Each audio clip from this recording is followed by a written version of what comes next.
it's kind of, I really don't care. Hi everyone, it's me, AMARIJASZ. Welcome back to my live session. In today's live video, we're going to be talking about fashion history and its influence on modern style. And I just want to give a little backstory. I have some really good videos coming out. My upcoming video is going to be Teflar, the new era, and a few other more videos, but that's just what I know for a fact is going to be coming out. So yeah, I'm happy to be back doing the live video. Sorry I missed you guys on Tuesday, and that's pretty much it. So let's just jump right into the questions.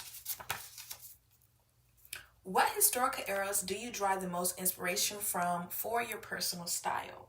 Okay, for me, I would have to say the 2000s. Like when I was in high school, it was mainly the 90s. I drew a lot of like from the 90s boho, earth girl type of Erykah Badu aesthetic. But now I feel like I draw a lot more to like the 2000s like pop star kind of attitude, or the 2000s take on like femininity and like junior type of clothes. That's just what I like stuff like this. You don't know this is 2000s, but I just like florals, ruffles, comfortability, pink, sometimes sparkle, floral elements. That's kind of me. And I feel like the 2000s has a lot more of that. And I guess I would say the 70s, only the 70s, just for the sake of like, I like a lot of like flowy clothes. I like clothes that flow through in. I like clothes that move. I like clothes that have breathability. And I love flare pants. Like if y'all saw my full outfit, y'all would be like, yeah, she definitely has that chill vibe. It's like chill but chic at the same time. Chill, chic, and comfortable all at the same time. So yeah, I feel like overall I draw from the 2000s and the 70s. Alrighty, so second question.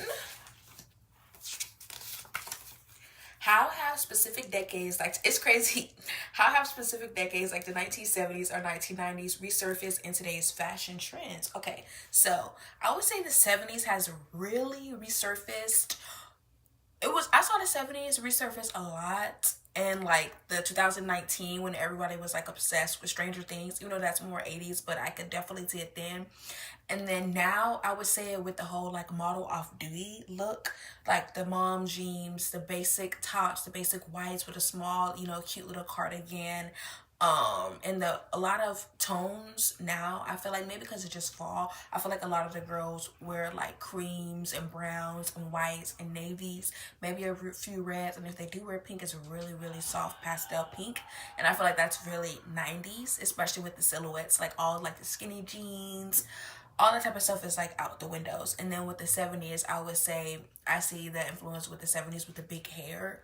Like a lot of these girls have the Victoria's Secret voluminous huge body curls I love. And again, like with the beads, the florals, the crystals, all the type of stuff, I feel like it's a definite nod to the 70s. All right, let's go to the third question. Who are some of your favorite historical fashion designers or style icons, and how do they influence your content? Okay, so I always my go-to, even though some people may or may not consider her like a luxury designer or whatever, my favorite is Bessie Johnson. I love her, and I feel like I get influenced by her with my love for bold, bright, fun, whimsical patterns. And I feel like you can see that in some of my branding, especially with my new series that's going to be coming out, Fashion Fairy Tales. Like, I just love her whimsical elements. I love her jewelry. I love her bags. I love her colors, everything. So I see her a lot in my style, especially like when I was in my teenage years, like in the pictures that I used to post, I saw a lot of her influence in my style. And then post that, I would say Zimmerman. I feel like sometimes I try to emulate Zimmerman with the clothes and style that I wear. And then besides Zimmerman, I would say my favorite designer, Mary Palais and Blue Marine. And Blue Marine, you see that in my style whenever I'm just feeling really like Blue Marine. I channel that a lot more during the summer. That's when I like have a lot of like blues and really soft pinks and just beautiful fashion. Okay. All into the next question. What are some key fashion pieces from the past that are making a comeback today? That's a tough question because I feel like everything is making a comeback. Like, we see that the Y2K aesthetic still has a chokehold on everybody. Like, we're getting into like the mid 20s and it still has a chokehold on everyone. So, definitely still the 2000s, still like that um trashy, glitzy, Paris Hilton aesthetic. You still see that relevant today, that whole look. And then again, the 90s model off duty, the 90s old money, aesthetic. You see that a lot with the girls. And then like, if you think about it, the sudden rise and like athleisure and like workout clothing is kind of a nod to like the 80s when everyone was wearing like those leotards, those like bold colored leotards and all that type of stuff. It's like no different than that. It's just like a new revamped version, new revamped wave of what has already been done in prior. But that's what I would say. And my final question is, how does understanding fashion history enhance your ability to create stylish current looks? So I feel like when you understand fashion history, you understand what certain pieces represent and how they would translate to somebody else, right?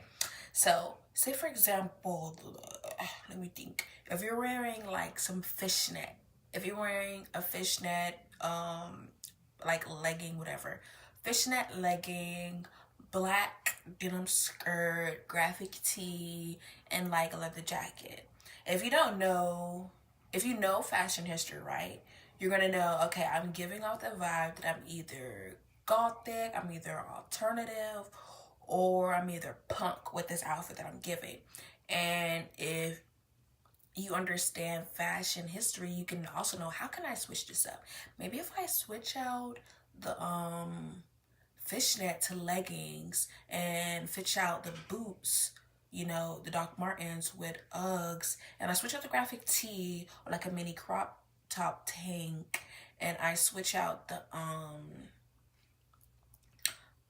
what's it you call it? I switch out the leather jacket to just like not, or if I keep the leather jacket, now I'm giving chic, now I'm giving gossip girl. But if I take the leather jacket away, now I'm giving Y2K. You see, it's all the power of styling. But if you understand like references and you understand like how these outfits, what category they belong to, it'll be easy to style an outfit. So yeah. That's basically my take on fashion history and how it influences modern fashion. Honestly, I probably would do a really deep and in-depth video in the future, but for now I just wanted to share some cute little tips and ideas and my thoughts on that topic. So thank you guys so much for coming around to my live video. Don't forget to like, don't forget to subscribe. Look down below in the description for my Patreon so you can get the new exclusive content, and I'll see you in my next live session.